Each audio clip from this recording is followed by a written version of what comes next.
Knowing yourself is not that tough, and today, I will share with you a really simple method for distinguishing yourself from others. Of course, you might dismiss this as a cliché.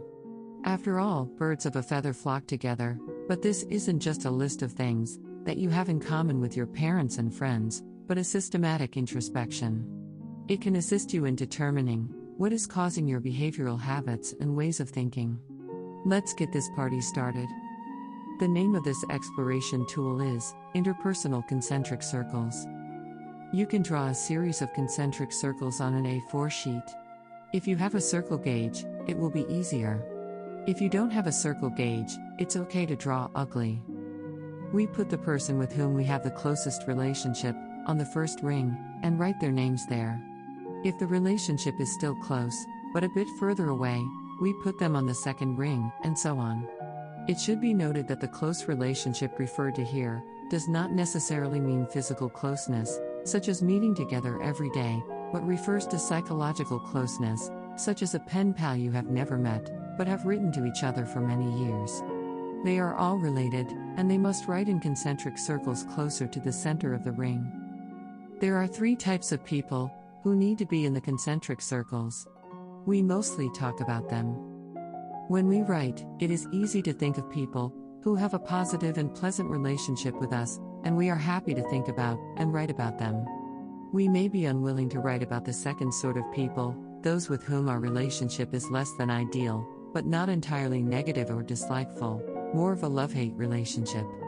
However, getting to know oneself isn't easy, and these folks can provide you with a lot of useful information. Make a note of them.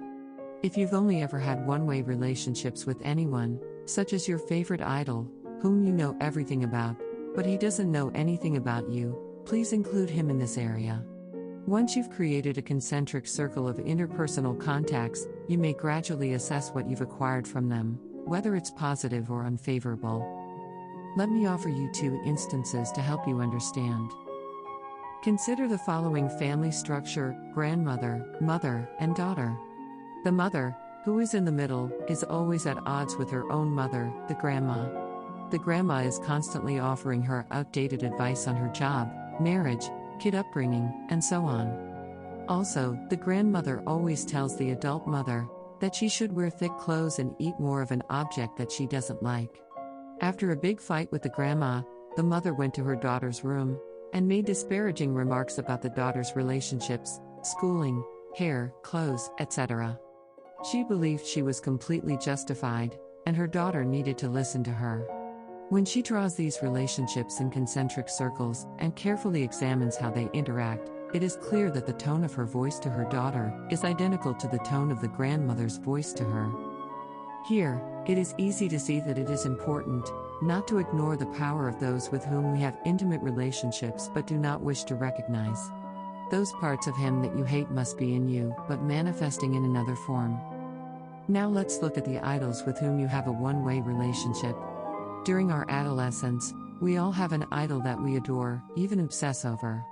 Although he doesn't know you, the intense feelings you have for him stem from your psychological recognition of him. Recognition of certain personalities, characteristics, or ways of life, etc. This is because, at the time, you had specific desirable attributes that were not present in your parents, and you had to hunt for them elsewhere. Then, you keep imagining and processing it in your mind, transforming this person into the exact spiritual totem you desire, and this is the construction of an idol.